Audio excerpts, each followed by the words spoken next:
Okay, so today I welcome us to the continuation of our class which commenced last week. Today we will be starting with using find and replace features in MS Word.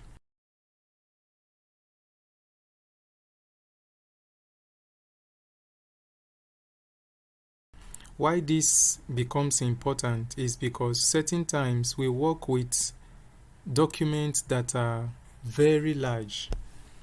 Like if you look at this document, if you look at the page number, you will see it is 31 pages. The document is 31 pages. Sometimes when you are working with such size of document, and then there is a possibility that while you are working, you maybe sometimes you spelled something the way it's not supposed to be spelled, or maybe sometimes you just want to find a particular word in the text. You know the work it's going to be for you to scroll on the document from the first page trying to identify or find where that word is located in the document. So that is why we are considering this concept using the find and replace features in MS Word. So how do we go about that? Now, assuming this is the document we want to find a particular word, let's say we want to look for the word. Let's say fiction. Want to look for fiction. So what do?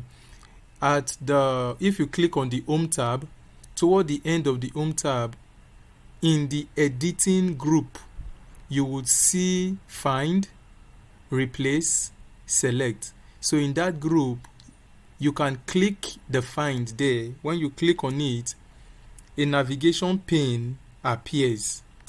So now, let's assume I want to look for the word. Let's say THE. As soon as I finish typing the word, it would generate the total pages or the total area in the pages where the document is found. So you could see that from what it is showing, it said that there are too many results to show on this point. But assuming that there are few results, it will display them under of this point. So let's use another word. Let's search for fiction. Let's search for fiction, something that will not be so much in the document. So now you can see when we search for fiction, they say the fiction appeared in the document 26 times. And you can see each of the times that the fiction appeared in the document displayed under the result pane. So you can choose, look at each of the sentence or phrases that surrounds the word friction in the document. So if you are looking for a particular context where the fiction is used in the document, you can just look for that particular context and click on it. As you click on it, it will take you to the point in the document where that context is, and then you can make change or whatever you want to do in that particular area. So that is how you go about using the find features in Word. Also, there is a shortcut that you can use to go about that. But if you want to close this find pane, all you have to do, you see the close icon, which is the X at the top. When you click on it, it will close the pane for find. So I click on it. So I want to use the shortcut, which is Ctrl F. So I click on Ctrl F, and you can see that it has brought out the find pane. It's automatically adopted the previous search that I did before this time. So that is how you go about searching. Now, when you talk about finding and replacing, the two go together. In MS Word, there are times whereby you have typed a particular word, or maybe you misspelled something and you want to correct that thing in a particular document, and probably you have spelled that thing over and over and over countless times in the document. You know the labor it will take to go over the document from the beginning and making that corrections. So what do? Instead of going through that rigor or through that stress, you can just go to the replace. When you click on replace, it will load at the replace window, the find and replace window.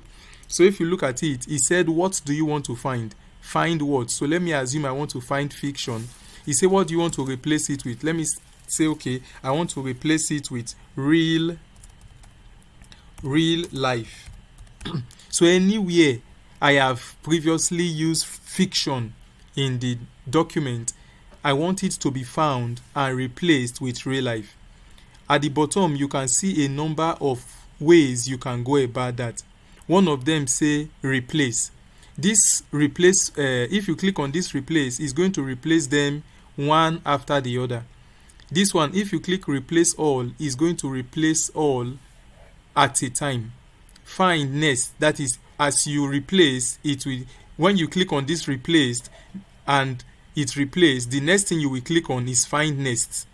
Then you click on replace again, find next, you click on replace again. But if you just click on replace all, everywhere where there is being fiction, it will be replaced with real life. So let's click on replace. Let's just click on replace first. Now, as you can see at this top here, you can see there is fiction there. Are you seeing it now? So if I click on replace,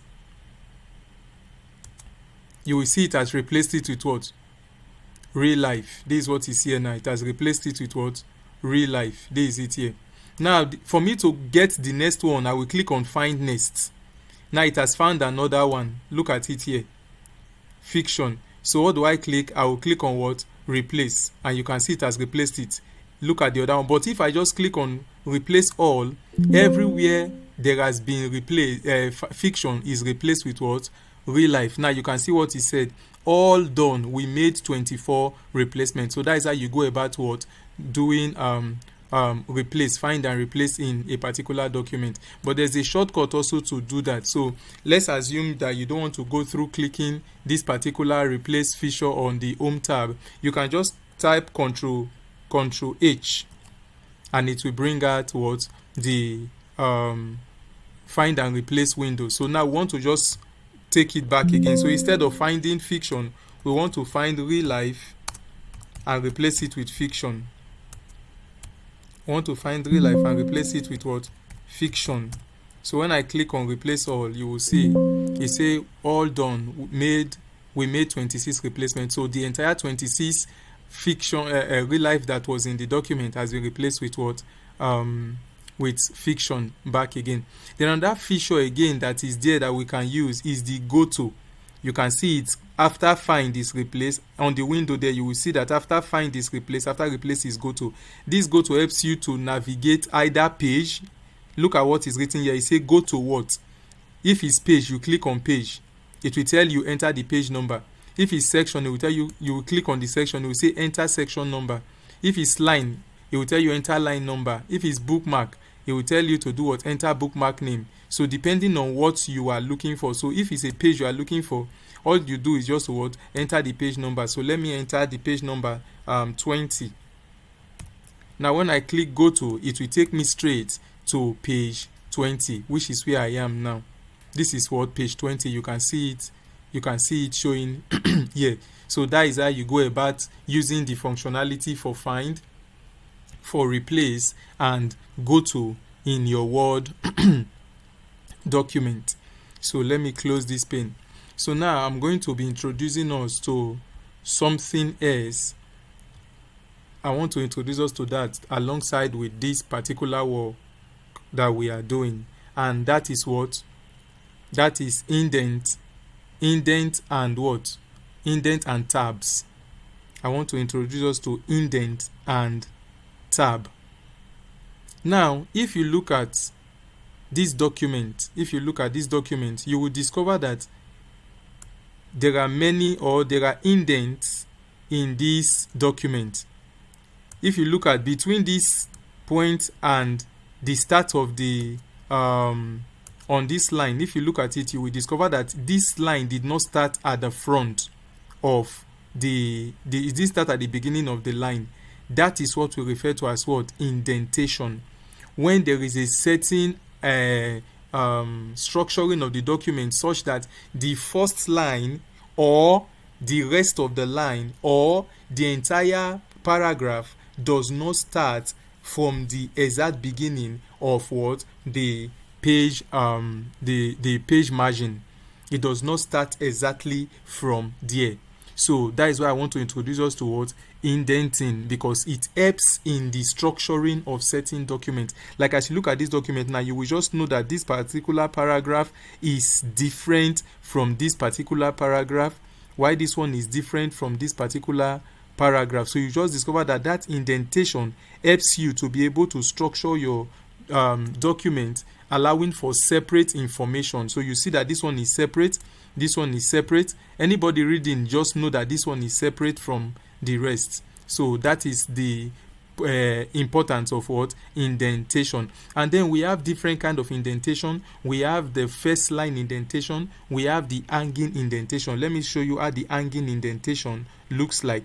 Like if you look at this particular document, you will discover that the first line started from the beginning of the margin, but the rest of it is not starting from the beginning.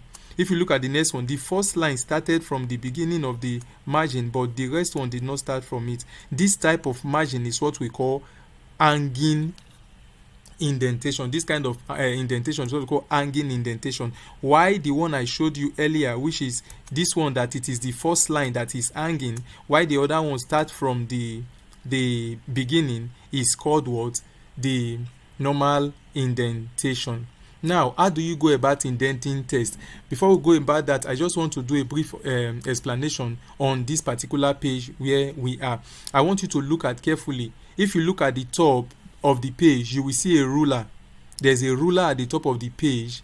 And if you look at also the left side of the page, you also see a ruler there. Those rulers play very important role in achieving indentation and tabs. They play important role in achieving what? Indentation and tab. So now I want to go to a document that is not indented at all, so that we can carry out indentation on that document. So now look at this document. It is not indented. How do you go about indenting? The first way you go about indentation is using what? The tab button on your keyboard. I want to believe that we know the tab button on the keyboard. If you don't know it, when you look at the keyboard on the left side, you will see a button there. Under escape, you will see a button there, tab. So when you want to bring in indentation, what kind of indentation do you want to use? Is it an hanging? Is it a first line indentation? Is it an hanging indentation, or it's an indentation of an entire paragraph? Now, depending on the type of indentation you want to do. So if it is a first line indentation, all you do, you will click your insertion point at the front of that line you want to indent. When you click on this first line and you click on the tab button, you will see it will indent to ½ inch. It will indent to ½ inch. So that is how you go about it. So you can see that as I click on the tab, it's indented immediately, like the way you have it on this particular document. The way you have the document, that is how it was. It indented. So I want to show you something in that page that indented, so that you will understand why that indentation was possible. Now, if you look at the top ruler, you will see some angular stuffs on the top ruler. This is there is one on top. If you look at what is displayed, it say first line indent. Then there's another angle at the bottom. It says hanging indent. Then there is a rectangle at the bottom. It say left indent. So these are different possible indentation that can be done. So before we apply the indentation, I want to undo so that you can see what actually happened. So I'm clicking on Ctrl Z now. Ctrl Z. Now there's no more indentation. Look at that particular they call it indent marker. That particular thing I was explaining now, the angle at the top, the angle at the bottom, and the rectangle at the bottom of them all. If you look at it, all of them are in straight line. But as soon as I tap on my tab and I indent, you will see that the top one shifted alongside with the text. So you can see that is why it is called first line indentation. If I put my cursor there now, you will see it will display what kind of indentation that was done. You will see the first line indent. Now, instead of me using my tab to also go about creating that indentation, I can also use that first line indent by just dragging it to indent the first line. How do I go about that? So let me click on Ctrl Z to undo. Now I have undone it. So if I just come here and click on that first line indent and drag it, you will see that it is also dragging it and indenting. If I drag it to the point I want it to be, I can leave it and it will indent there. So that is one way you go about the first, that is the two ways you go about the first line indentation. Now the other indentation is what? The hanging indentation. How do you go about achieving the hanging indentation?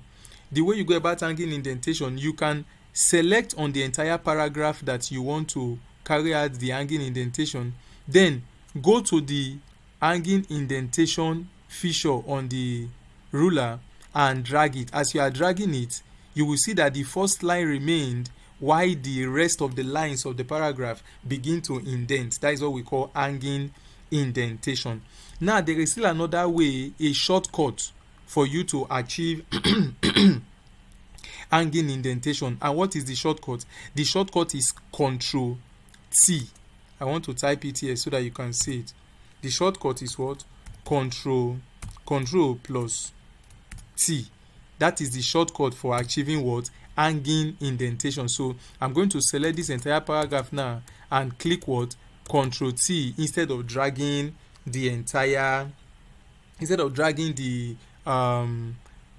the indent maker for hanging indent. So I'm going to click on Ctrl T. You can see it now that it has also done what? It has given me what? Hanging indentation. Now the next thing I want to introduce us to is what we call the left indentation. That left indentation has to do with what? The entire paragraph being indented, or the entire document being indented. So before you can achieve that left indentation means that you are moving from the left side of the page. You are creating a gap between the margin. You are creating a gap between the margin and the starting of the paragraph. That is what we mean by what? The left indentation. So just look at what it looks like. So I'm going to select this document from that point to this point, and the rectangle at the bottom of this indent maker, I'm just going to drag it, and as I drag it, you will see that the entire paragraph is what? Is being indented. So I want to drag it now. Are you seeing it now? So the entire paragraph is being indented. So that is how you go about what? Left indentation. And that brings me to explaining what? The indentation marker. This thing I am moving like this on this ruler is what is referred to as what? Indentation marker. That is the indentation marker. And it has what? It has different indentation option. One of the indentation option is what I have told you before, which is this particular top angle facing down. Is called the first line indentation or indent. Then the middle one is called the hanging indent, and then the bottom one, which is called what? The left indent. So that is it about what? The indentation and the different ways you can go about what? Your indentation. And also introduce us to also the shortcuts to achieve some of this indentation, and also the tab, which is the keys on your tablet that you can use to also do what? Achieve indentation. Now there's one thing that I still want to talk about. If you look at the paragraph group on your ribbon, I'm moving my cursor around it. Just pay attention to my cursor. That is the paragraph group on your ribbon. On the paragraph group on your ribbon, there are two particular tools I want to introduce us to. This is the first one, which is decrease indent, and this is the second one, which is increase indent. These two can work hand in hand, but you can also use them each individually. So this, you use it to what? Indent an entire paragraph. So if assume now I want to indent, that is left indent this entire paragraph, all I will do is I will just come and click on this increase indent. When I click on it, you will see it as indented, and you can keep clicking on it. The more you are clicking on it, the more it will be getting indented. So if I click on it again, it will indent again in another half inch. The indentation is in inches, half inch. So if I want to return back from the indentation, I will click on decrease indent, and as I click on it, it will also do what? Be indenting back again to where, until it gets to the margin of the page. And there's still something I want to introduce us to, where you can adjust. As you can see now, as I am moving the indentation, you can see the extent to which what the indentation is moving. It's moving at a constant inches. So it's not like it moves small and it moves big. It moves in equal measurement. So there is a place actually where that settings can be changed. And where can that be? Where you can change the extent of movement each indentation can have. So where do you achieve that? You can go to layout on your tab menu. You click on layout. When you click on layout, when you come to the paragraph section, you will see indent, you will see spacing, and on the indent you will see left indent, you will see right indent. You can change it. You can say, okay, I want it to be what? Instead of 0 inches, I want it to be what? I want my indenting on that point to be what? 4 inches, and I want the right also to be what? 4 inches. So you can see that as I click on that, you see the way it indented 4 inches into it. So you can go back to your tab and do what? Take it back again to what? To the original beginning of what? The document. So that is it about indentation. With the rest of the minutes, I just want to look at what? Tabs. I want to look at tabs. Now, using tabs gives you more control over the placement of text. Using tab gives you more control over the placement of what? Of text. Now, by default, every time you press the tab key on your keyboard, the insertion point will move ½ inch to the right. But now, adding a tab stop, there's one thing we call tab stop. Adding a tab stop to the ruler is going to allow you to change the size of the tab. So instead of when you click tab and it's going to move ½ inch, you can use a tab stop to decide where the tab movement should get to. So you can control it using what? The tab stop. So now, if you look at this document here, you will see that I want to work from this recursion side. I want to focus on this particular area here. But before I focus on that particular area, I want to show us the different kind of tab selectors. The different kind of type selectors that we have. If you look at the vertical ruler, at the top of it here, there is a kind of L like something in that top there. This is where we have what? The tab selectors. As you can see, what we have there presently is the what? The right tab. If I click on it, you can see it has changed. This one is what? The decimal tab. If I click on it, it has changed.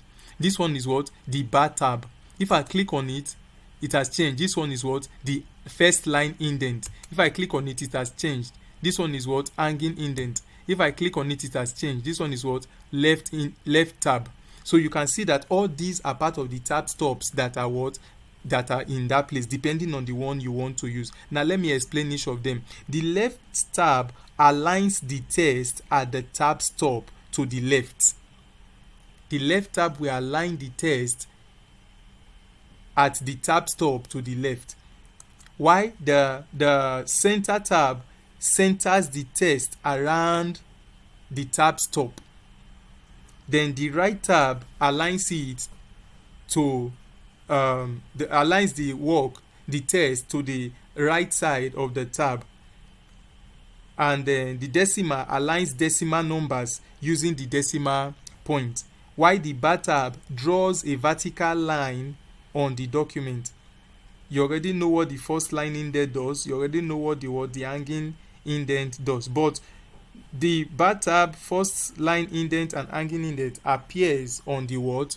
On the tab selector, but they are not technically tabs. They are part of what? The indentation. So now we want to use some of the tab stop in our document. So take for instance, I put my cursor here, my insertion point at the beginning of Look at where I am now.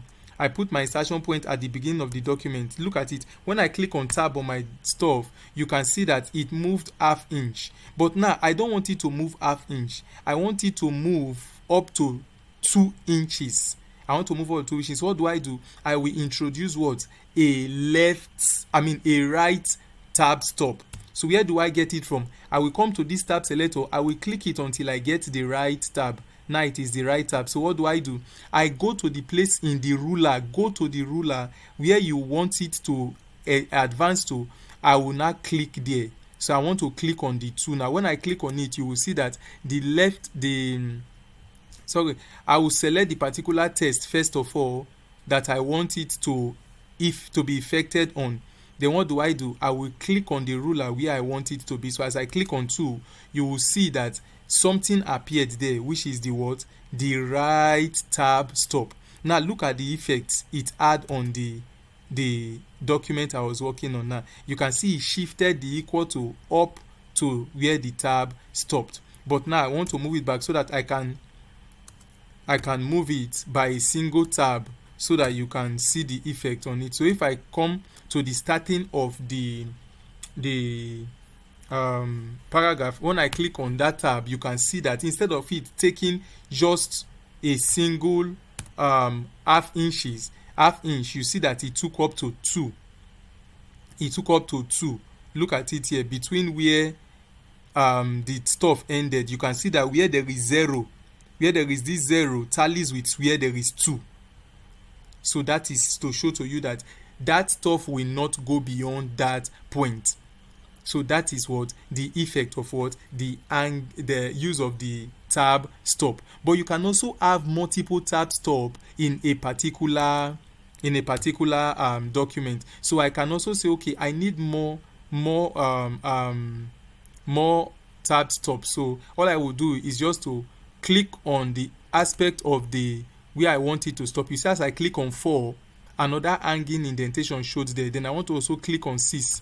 As I click on 6, you can see another hanging indentation showed there. So you can see if I come to where I have 1 point, where I have equal to, when I click on it, if I click on tab, look at where it stopped. It stopped at that exact place where the first hanging indent right tab stopped. If I move on to 1.2 now and I click on tab again, you will see it stopped at the second right indent that I put.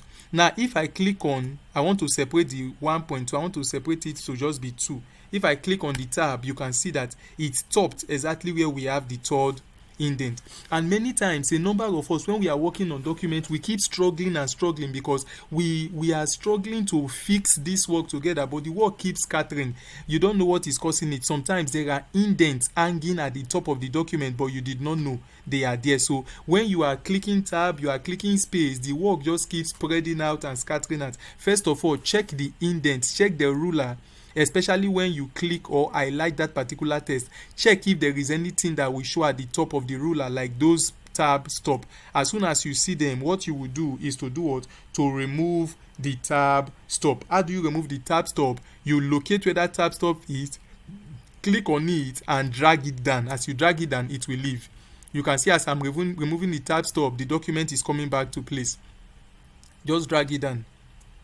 You can see it now that the document has returned what? Back to the way it's supposed to be by just clicking on the single tab. So why it is showing separate like this is because initially I used a single tab with the tab stop. But as I remove the tab stop now, it has now taken the half-inch space of the single tab. So this is how we'll go about that. And I think would wind the class at this point, and I don't know if anyone is having a question. You feel free to ask your question now.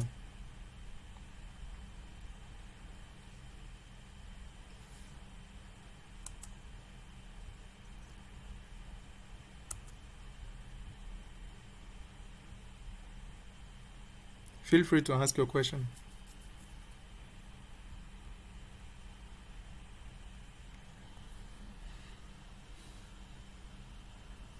Okay, I assume that it's clear. The explanation so far is clear. Maybe sometimes it could be too, I may be too fast, or maybe the ideas may be too much at a time. That is why I try to create a video at the end of the class and upload it for us to be able to go and gradually do what we have done before to get full understanding. So, but I want to also appeal to us that when we watch the videos on the YouTube channel, let's make our comment there.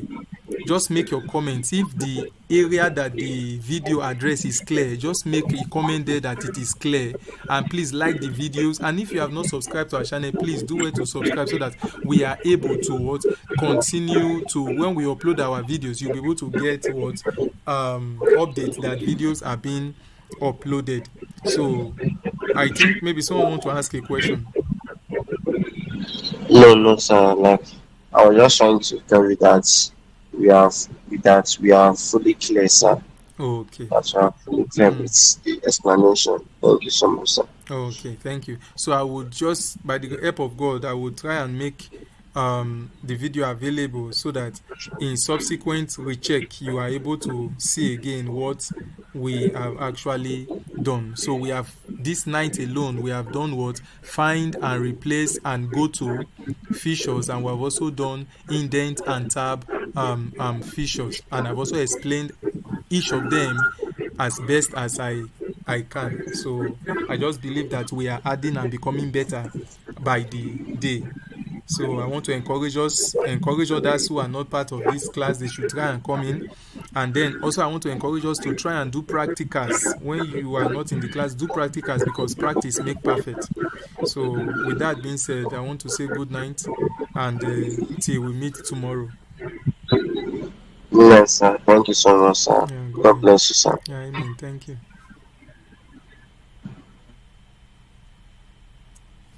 Which kind of mosquito be that one safe?